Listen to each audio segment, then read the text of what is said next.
Hello दोस्तों, शुरू करती हूँ आज की कहानी। बुद्धिचंद नाम का एक आदमी था। उसके पड़ोस में लक्ष्मी नंदन नाम का एक आदमी रहता था।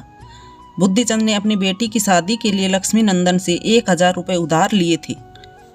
उनकी बेटी की शादी हो जाने के बाद लक्ष्मी नंदन ने बुद्धिचंद से अपने पैसे वापस मांगे। बुद्धिचंद ने कहा, सेठ जी, मैं आपका एक एक पैसा चुकता कर दूंगा, मुझे थोड़ा समय दीजिए।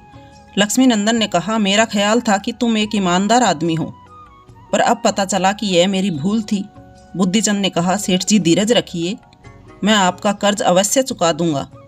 मैं बेईमान नहीं हूँ।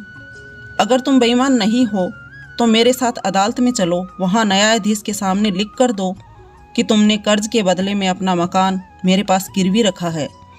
बुद्धिचंद ने कहा, सेठ जी, अदालत चलने की क्या ज़रूरत है, मुझ पर विश्वास रखिए, मैं आपका पैसा जल्द से जल्द लौटा दूंगा।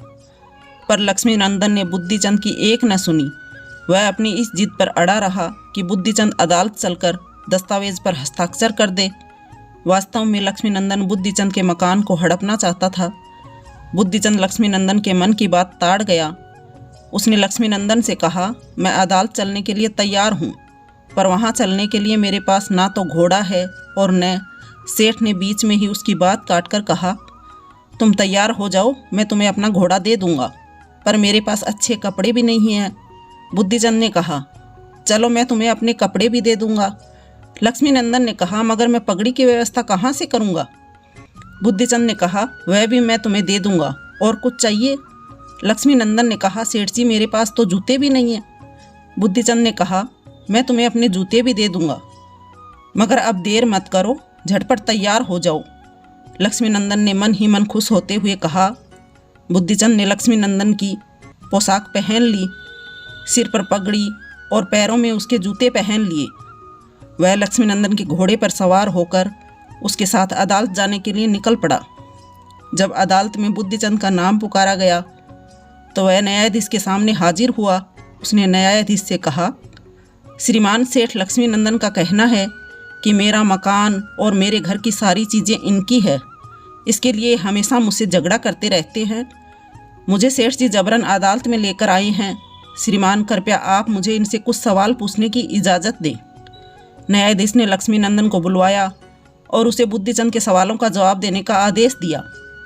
बुद्धिचंद ने लक्ष्मी नंदन से पूछा, मेरे सिर पर बंधी पगड़ी किसकी है? लक्ष्मी नंदन ने कहा, मेरी है। मैंने जो कपड़े पहन रखे हैं वे किसके हैं? बुद्धिचंद ने पूछा। मेरे हैं, और किसके? लक्ष्मी नंदन ने कहा। और मेरे पैरों में जो जूते हैं वे किसके हैं? बुद्धिचंद ने पूछा। जूते भी मेरे ही हैं। लक्ष्मी नंदन ने चीखते हुए कहा। और जिस घोड़े पर सवार होकर मैं यहाँ कचहरी आया हूँ वह घोड़ा किसका है? बुद्धिचंद ने पूछा। वह घोड़ा भी तो मेरा ही है, लक्ष्मी नंदन ने ऊंची आवाज़ में कहा। पगड़ी, घोड़ा, जूते, कपड़े सब मेरे हैं।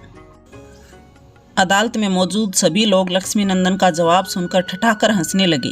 हर किसी को लगा कि लक्ष्मी नंदन पागल हो गया है। अंत में न्यायाधीश ने मुकदमा खारिज कर दिया। बुद्धिचंद ने अपनी बुद्धि से अदालत में लक्ष्मी नंदन को हंसी का पात्र साबित कर दिया। इस तरह उसने लक्ष्मी नंदन के षड्यंत्र को विफल कर दिया। तो दोस्तों, कहानी कैसी लगी? पसंद आई हो तो लाइक करें, कमेंट करें, शेयर करें, सब्सक्राइब करें। Thank you for watching my channel.